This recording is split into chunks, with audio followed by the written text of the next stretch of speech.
Maven podcast. Christina, it's a joy to be here. Thanks for having me. I'm excited to have you. I read this book, Profit First, back in the day. I've been in business 6 years. I think maybe I read it like 5 years ago. Rock and And roll. happy to say I have been profitable every month ever since because it teaches me to put the profit first.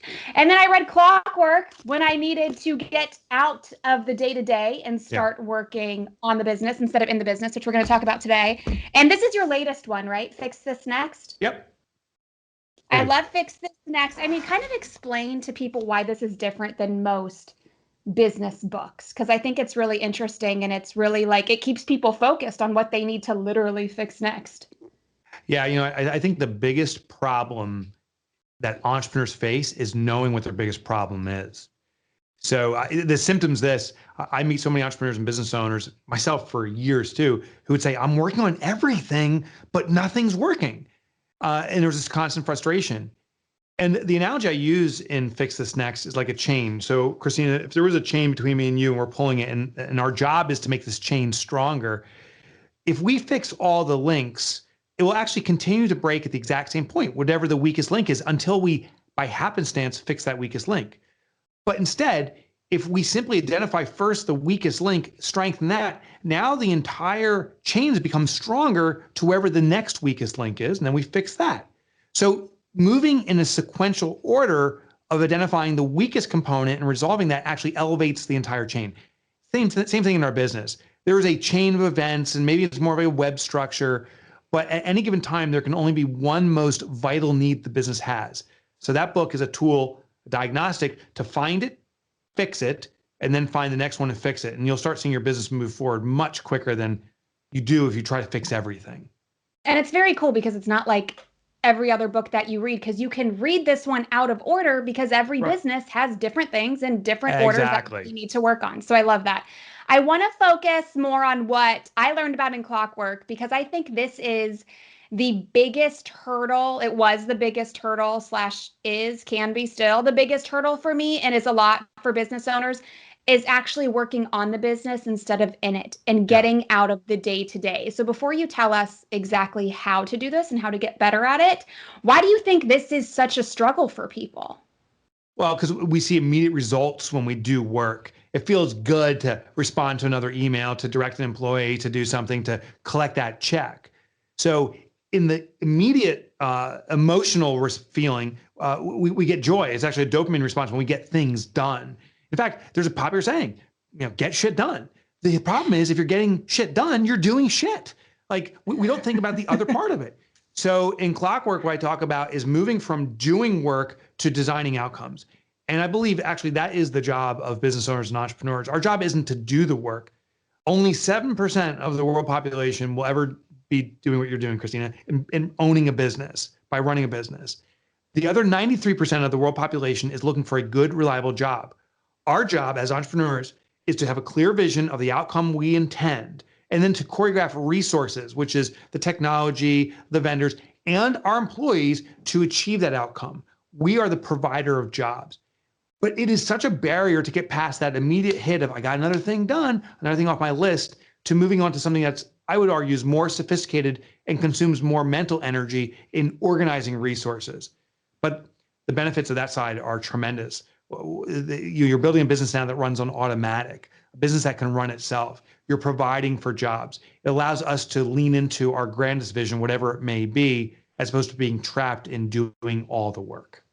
It really is life-changing. For me, it was a struggle at first because I came from a career in TV news, and then I started this PR agency. So I was very much the face of my brand.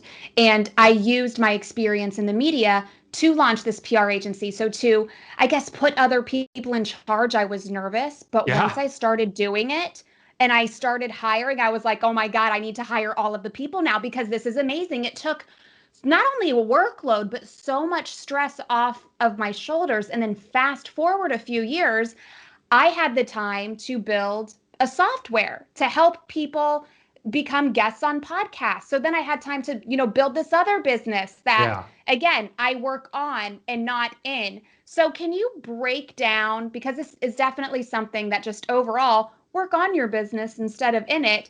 It's one of those things that it sounds easier said than done. So how do people even get started? Like, what are the steps people need to take? Yeah, so we need to make a slow but consistent shift. It's not a switch overnight. In fact, that terminology of working on a business as opposed to in a business was coined by Michael Gerber. He's the author of E-Myth, and it's a fabulous book. I had the privilege of keynoting with him in Mexico, of all things, about 7, 8 years ago. We shared the main stage, and afterwards we went out for dinner, and we had this exact conversation. I said, Michael, I love your book, but the problem is I'm waiting for that moment to happen where I can kind of flip the switch. And that's when the conversation went to, this is a recurring kind of very surgical process of extracting the owner out. So clockwork, what I try to do in this book is to move you from doing work over time to not doing any work at all. And what it starts off with is delegation. And many entrepreneurs struggle with the simple phase of delegation. Many of us actually don't delegate. We do what's called task rabbiting, where you may say, hey, Mike, I need you to get invoices done because you go do invoices. You've given me a task. Any problems I have with invoicing, I come back and say, Christina, how do we sort these invoices? Do we bill in 15-minute increments? What do we do? And you control the decision-making. That's a problem. There's actually I think it's a Hindu goddess named Kali. You may not know that name, but the figure is a female figured head with 8 arms. And that's what many small businesses become. One mind, the business owner, controlling the arms, which we're still now the linchpin. Our mind is the weakest link.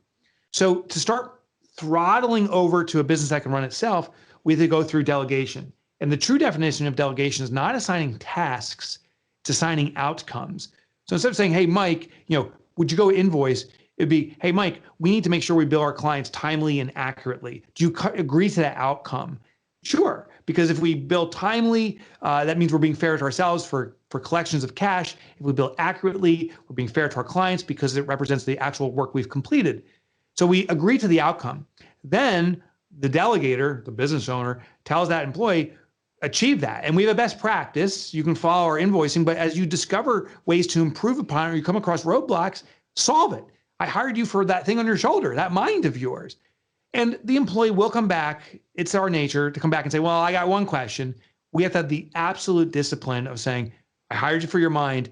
You navigate your path to the outcome. I just want to achieve the outcome and holding our employees accountable to outcomes. So the key is to start delegating. And to kind of throttle our way in, I would first delegate an easy task. What's the one thing that frustrates you, but it's kind of a low-hanging fruit?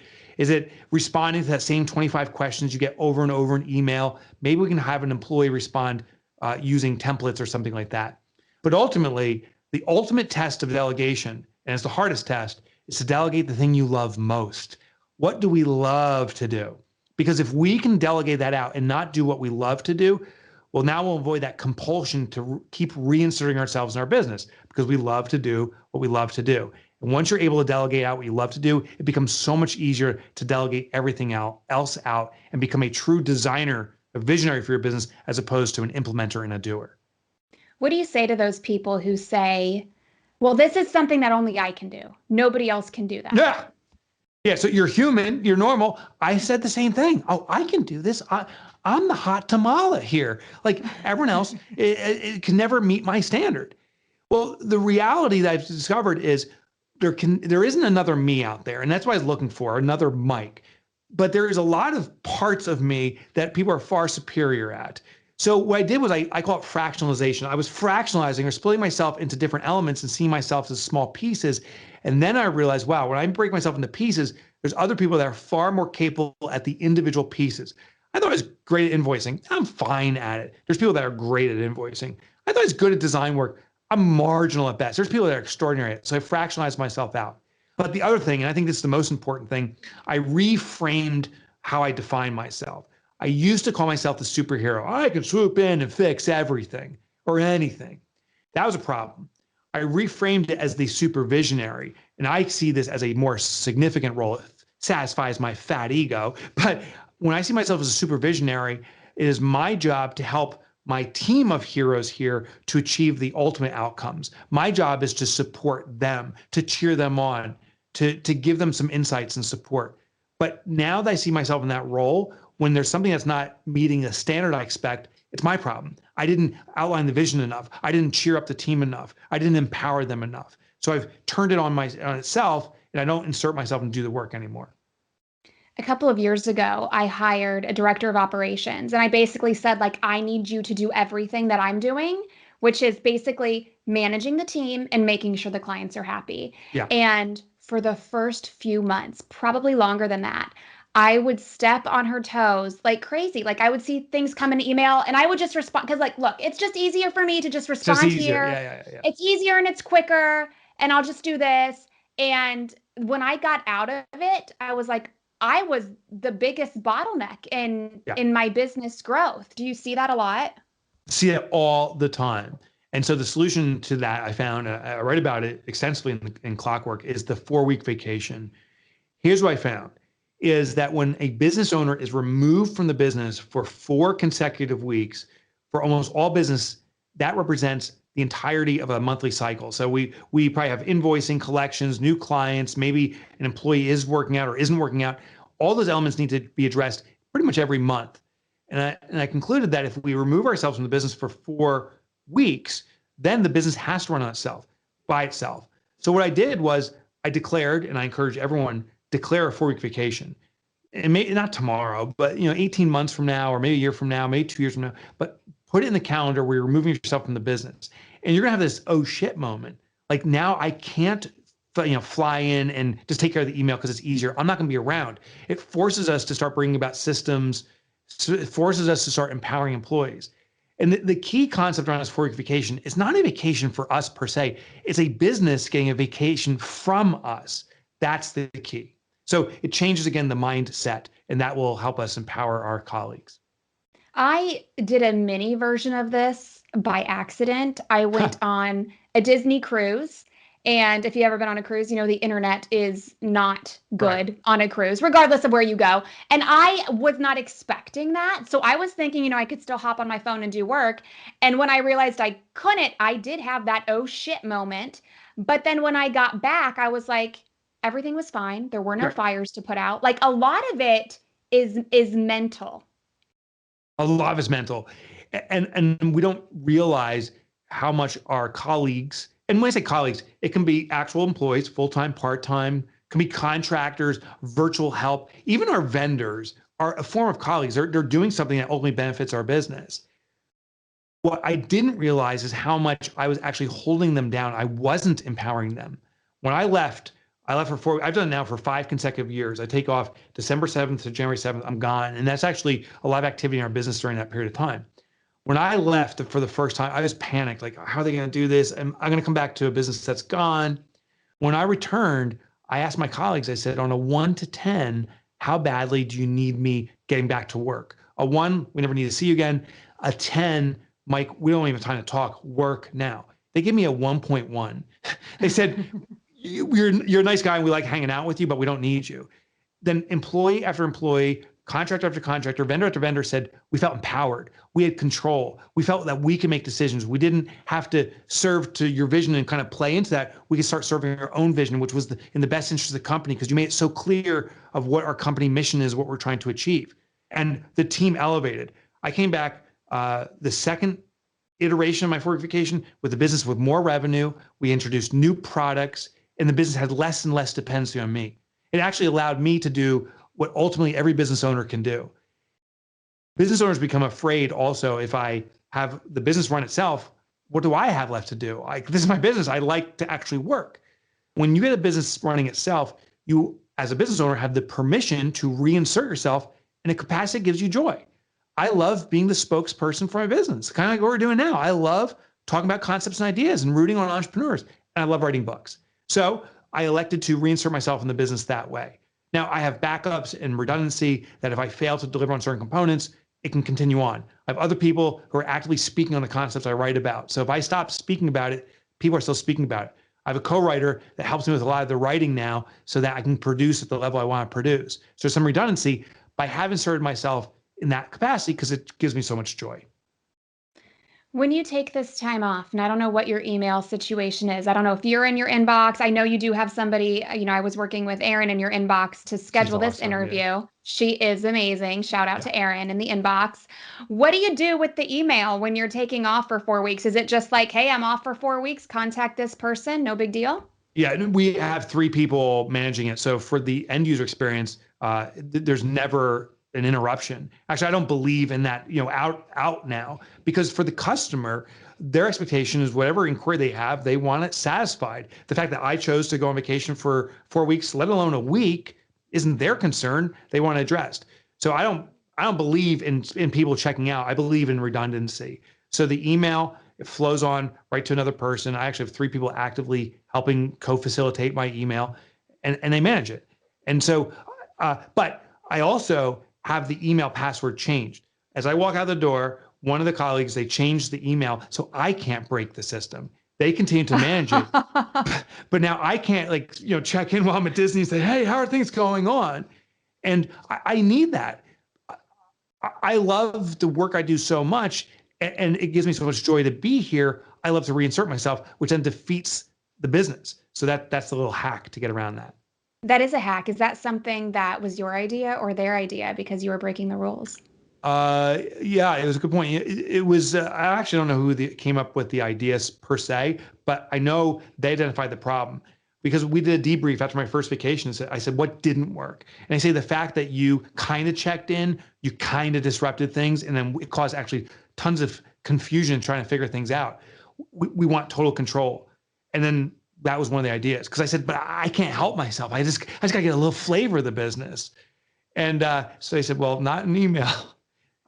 They can text me a report, what's going on. Say, hey, Mike, want you to know we're having a great time and business is going well, but the communication is extremely limited. That's hard because it is like you're breaking a habit. And I know a lot of people have that habit with social media and checking email to all of a sudden not be able to. It is like very foreign. It's very foreign. And I'll tell you, the first week of the first vacation, I was like, no one needs me. I was like sitting in a restaurant just sobbing, like, oh my God, like, do I even have a meaning on this planet? And that's when I started to reframe. Like, my job is to create jobs. My job is to be a visionary. And that's what's happening here. When you leave your business, you don't leave the business. When you leave your business, so I started realizing that second week was I started thinking in a whole new level, a whole new way. How can I expand what I'm doing? How can the mission we're serving play out at a much, much bigger level? So the ideations and the thoughts started coming through like never before. Now, part of me thirsts for that 4-week vacation because I know some of the greatest business considerations are going to come out of that because I'm not doing it all. It's just raw designing, and it doesn't need a computer. In fact, it needs a computer removed from me. It doesn't need email or the phone. It needs it removed from me. It just needs the space to think. And you have, I mean, obviously you have the book Clockwork that helps people with this, but don't you have a program around Clockwork to help people? Like if they want help actually implementing this? We do. It's called Run Like Clockwork. And what I found is many people read a book and they don't know if they're actually doing the process right. They've read it, they have it, but they want to make sure they're doing it right. So that brought about a business called Run Like Clockwork. It's run by my business partner. Her name is Adrienne Dorison. And just like Clockwork, I'm not involved actively in the business. I give it guidance. I show up occasionally and share some thoughts and stuff, but it's run, that organization's run. And I'm proud to say we now have thousands of graduates that have gone through this Clockwork system at that level and arguably have the most efficient businesses they've ever had. That's awesome. I will link to that in the show notes, Mike. And then what is next for you? I mean, now that you're working on the business, I mean, you have a plethora of books and all of the ones I have read are fantastic. So are there more books in the works? Yeah, more books. The plethora is only going to expand. Now I've been freed up to step into my true joy, which is creating new concepts, serving entrepreneurs, and writing books. So right now, I have one book coming out this fall called Get Different. What I did was I studied marketing, and I found that there's a major problem that many entrepreneurs face when it comes to marketing is they roll out a marketing plan, but it fails to be effective. So they revert back to the number one form of marketing, which is no marketing at all, which is waiting for referrals. Like my clients will send me referrals. That's the icing on the cake, but that's not the cake. So this book is called Get Different. And what I discovered was how to win the marketing milliseconds, how an email or social media post or a presentation at the local chamber of commerce or wherever platforms you're on, how you can instantly garner attention to garner attraction, get people engaged, and then direct them to take action. So that's the book that I'm hyped up about now and comes out this September. That's exciting. Can I make another book suggestion? I would like to read an autobiography. Oh, you're the first. You are literally No, the first. lots So of people buy it, Mike. okay, so I may have one reader. I will contemplate that. I mean, It no, may be about 2 pages long. no, it will not. You've written a plethora of books, and I mean, you've had business failures and you've had Yeah. business successes, and you're very open about I mean, it would be a great business book. It would Oh, be like a that's business kind. book You slash have memoir me. in one. Okay. Now I'm thinking. Now I'm Okay. thinking. All right. There you go. And it could, I mean, you play on words with the mic and the There you whole thing. go. The book could be called Open Mic, right? So many thoughts. So Yeah. many thoughts. Anything else you want to add that I should have asked, Mike? Just, I just want to just encourage every entrepreneur, any individual listening to this right now, however you came across this, I just want you to know how important you are. I can't drive home this concept enough. The world is starving for your success. Your success, Christina, every person listening right now, the world is starving for it. And I think many entrepreneurs feel that we're out just to serve ourselves, that it's about us making a buck. And that's part of it. But every dollar you create is contributing to our economy. And the world needs particularly small business success more than ever right now with all this shift that's going on. So just bring your A game. We need you. We're starving for you. And if you need help bringing your A game, may I suggest the pumpkin plan, profit first, clockwork, fix this next. What else? What else am I missing? Oh, well, it Surge. goes on for, yeah, the toilet paper entrepreneur even. Yeah, and get different that's coming out. So the books are out there. The books are out there, plenty of books. I will link to them in the show notes for this episode, as well as a link to your site and the Run Like Clockwork program. Thank you, Mike. Thank you.